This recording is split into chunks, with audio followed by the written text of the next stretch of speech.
Salam sejahtera, terima kasih karena bersama dengan saya di Nazilin Unity Channel.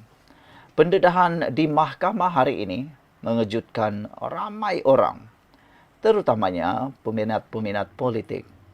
Hari ini saksi menyatakan bahwa RM 16 juta derma untuk kebajikan. Ini semua membabitkan saman SRC ke atas UMNO. Wah, 16 juta ringgit.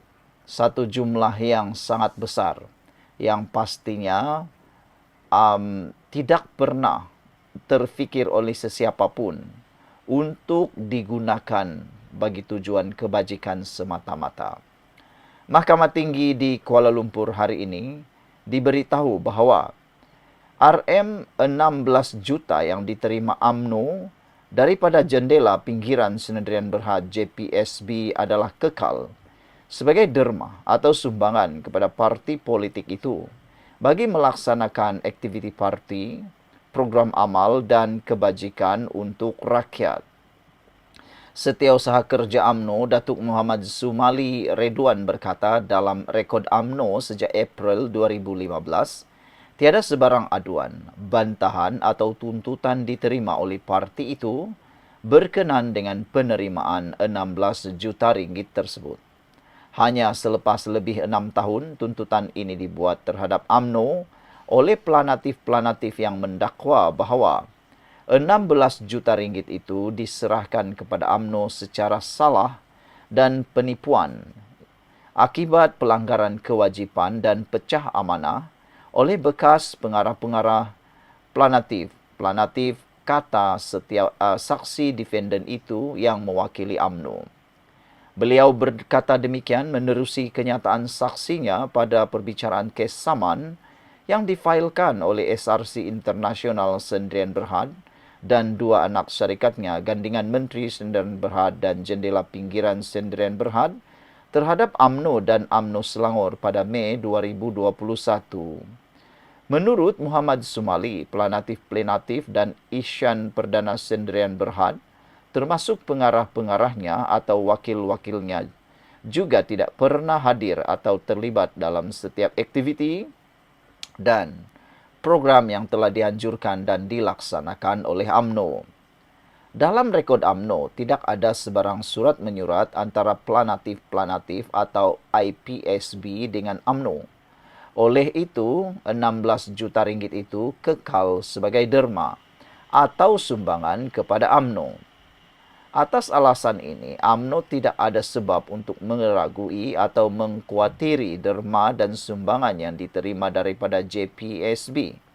Yang mana, UMNO juga menerima derma dan sumbangan daripada pelbagai pertubuhan korporat lain sebelum ini jelasnya. Muhammad Sumali berkata, UMNO juga tidak langsung mempunyai pengetahuan bahawa 16 juta ringgit berkenan diserahkan kepada UMNO bagi tujuan tanggungjawab sosial korporat CSR kerana perkara itu tidak pernah dimaklumkan kepada UMNO dan tidak dicatat di mana-mana surat menyurat atau dokumen dalaman UMNO. Derma dan sumbangan yang diterima daripada JPSB ini pada April 2015 telah pun dibelanjakan oleh UMNO bagi penganjuran dan pelaksanaan aktiviti-aktiviti seperti program amal dan kebajikan untuk rakyat. Adalah jelas tuntutan planatif-planatif sebenarnya adalah terhadap bekas pengarah-pengarahnya dan IPSB bukannya UMNO, katanya. Pada prosiding hari ini, Peguam Muhammad Sahrul Fazli Kamarul Zaman mewakili UMNO manakala planatif diwakili Peguam Razlan Hadri Zulkifli. Dalam saman terhadap UMNO, planatif menuntut 16 juta ringgit yang mereka dakwa telah dipindahkan secara salah kepada parti politik itu dengan menegaskan bahawa UMNO tidak mempunyai asas untuk menerima dana itu. Saman kedua melibatkan tuntutan 3.5 juta ringgit daripada terhadap Badan Perhubungan UMNO Selangor yang juga didakwa telah menerima dana tersebut. Perbicaraan di hadapan Hakim Datuk Raja Ahmad Mahzanuddin Shah Raja Mohzan bersambung esok. Sekian untuk kali ini. Jangan lupa tinggalkan komen anda, tekan butang subscribe dan kita jumpa lagi. Bye-bye. Salam sejahtera, terima kasih karena bersama dengan saya di Nazlin Unity Channel. Adakah Wan Faisal akan disaman? Itu persoalan besar yang kini bermain di media sosial. Apabila sepanjang waktu, Wan Faisal mencari bahan untuk ditunggang bagi mencari kelemahan kerajaan perpaduan madani ini. Adakah tugas beliau sebagai ahli parlimen sekadar menjadi tukang cari masalah, kata netizen. Bahkan ada juga netizen yang cuba mengingatkan Wan Faisal untuk lebih berhati-hati supaya tidak kena saman seperti rakan ahli parlimen Perikatan Nasional yang telah kena saman sebanyak 800,000 baru-baru ini. Tak serik-serika lagi ahli-ahli parlimen Perikatan Nasional disaman, kata mereka. Daripada membayar saman, lebih baik mereka salurkan uang yang dikutip derma jihad itu kepada mangsa kebakaran gas di Selangor. Walau bagaimanapun, tak serik dengan perbuatan-perbuatan yang bersifat fitnah, hari ini Wan Faisal sekali lagi membuat kenyataan palsu dan berniat jahat, kata ahli parlimen daripada amanah. Ini semua melibatkan keterangan ataupun kenyataan daripada Wan Faisal berkait kebakaran di Putrahait di Selangor. Sebelum kita teruskan ulasan ini, siapa yang ada masalah gout, kencing manis, tinggi darah, tekan butang produk yang ada dalam video ini, karena produk itu sudah terbukti membantu orang untuk sehat, murah dan mujarab.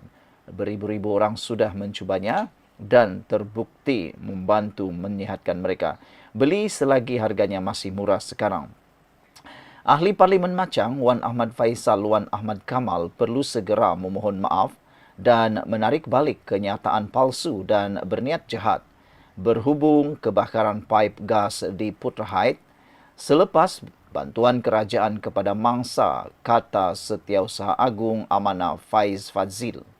Faiz merujuk kenyataan Wan Faisal semalam yang antaranya mendakwa insiden telah meragut nyawa serta menyifatkan bantuan tunai RM5.000 yang disalurkan kerajaan kepada mangsa sebagai penghinaan.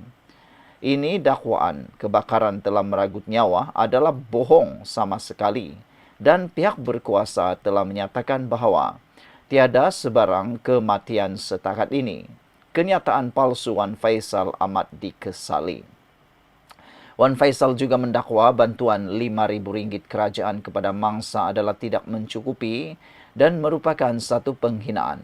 Ini juga berniat jahat kerana ia seolah-olah menggambarkan kerajaan Madani hanya memberikan bantuan RM5.000 maksimum. Ini adalah palsu. Malah Perdana Menteri Anwar Ibrahim telah menyatakan pada 1 April 2025 bahawa kerajaan akan membaiki atau menggantikan rumah yang rosak atau musnah dalam letupan tersebut. Ingin saya bertanya kepada Wan Faisal, adakah kos rumah baru bernilai RM5.000 sahaja? Soal Faiz dalam kenyataan hari ini. Justru dia mendesak Wan Faisal agar menarik balik kenyataannya dan membuat permohonan maaf terbuka kepada kerajaan serta semua mangsa kebakaran atas penyebaran maklumat palsu. Wan Faisal yang juga ahli Majlis Pimpinan Tertinggi Bersatu membuat dakwaan tersebut dalam kenyataan yang dimuat naik di Facebook pada 2 hari lalu. Kebakaran besar yang berlaku di saluran gas Petronas pada pagi Selasa lalu menyaksikan api menjulang setinggi lebih 30 meter dengan suhu mencecah 1000 darjah Celsius sehingga mengubah keadaan kawasan itu menjadi kawah besar.